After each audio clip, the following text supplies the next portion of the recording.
No, I do not consider myself a math person at all. Algebra has been a bit challenging. The equations are not like what you learn in elementary or middle school. They have the letters and variables and like random stuff in it that you never see. You're just used to numbers.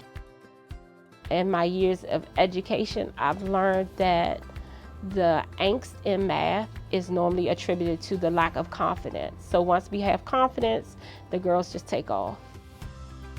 To instill confidence in my students, at the beginning of the year, we have a mantra here. It is connection before content, relations before rigor.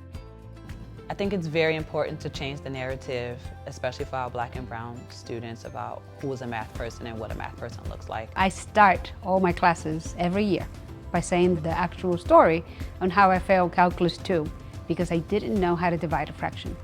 And so it's okay for you to tell me I don't understand where you got that number from, because I know what it feels like not to actually understand how to divide a fraction by another fraction. How I try to overcome it is, I do have a tutor that supports me a bit, so that's good, like asking for help and having somebody on the side to help out. But if I do have a question, I do try to ask sometimes. But then again, I also try to work it out myself, because I'm that kind of person who won't exactly ask help until I know I need help, until I want to figure it out myself until I do it. I have the privilege of explaining math in Spanish and in English to my students. And it's a great advantage to be able to have that back and forth with them in both languages, because they feel comfortable to be able to answer in either way.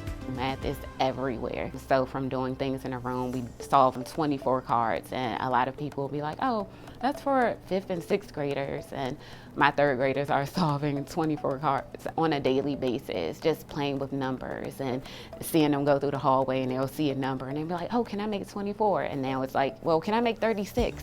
So just getting them to just see beyond the classroom and how math is applied in everything that we do. That's where the joy of it comes in, I think, for everyone. Before we jump into our lesson, we always do warm-up, so that's a fluency. Setting that timer, and in my space, you know, it's a race. But again, constant reminding them is not to see who finished first. We want to see who knows the fluency, who can get it down pat. That's an everyday thing. Having a classroom routine absolutely allows me to maximize my instructional time. I think the routine and procedures built into the 52 minutes I have allows me to maximize the instructional time. Our math blocks are 80 minutes every day. And so that was a really big increase than what we had pre-pandemic. And so we made some shifts, especially post-pandemic when we came back. Our math classes here are 85 minutes in length, and it's several things happen. Our students have a do now, which is typically some type of cyclical review of standards previously taught. Secondly, they have a CAPE problem of the week. And the CAPE problem of the week they are not a fan of, especially in the beginning of the year, but it is enlightening to see their growth throughout the course of the year.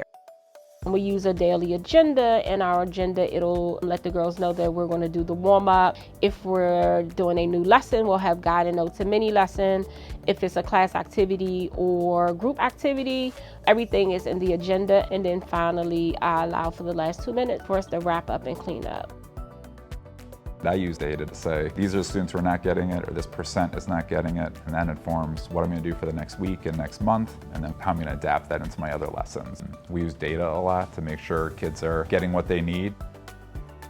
Some things that Mr. Stafford does in AP Calculus is that we have a bunch of little projects or little lessons that we can all collaborate with each other. There are some things where we go in a group, randomly selected, to go up to the whiteboards, and we have many problems to solve under a certain time limit. We always get help from people that we don't necessarily are close with in the class, but we get together to solve that problem.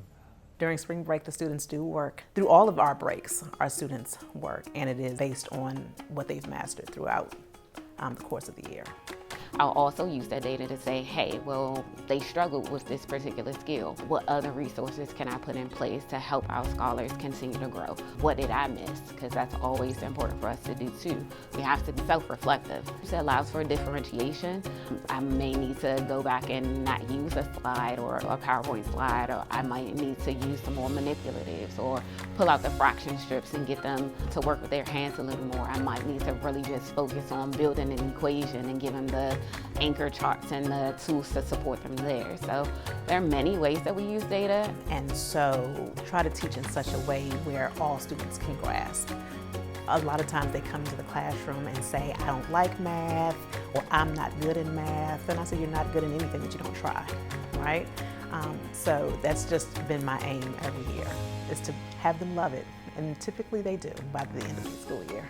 I kind of think that I'm a math person because I do struggle in an AP Calculus, but I do understand most of the subjects and find my way around by asking a lot of people about things I don't know.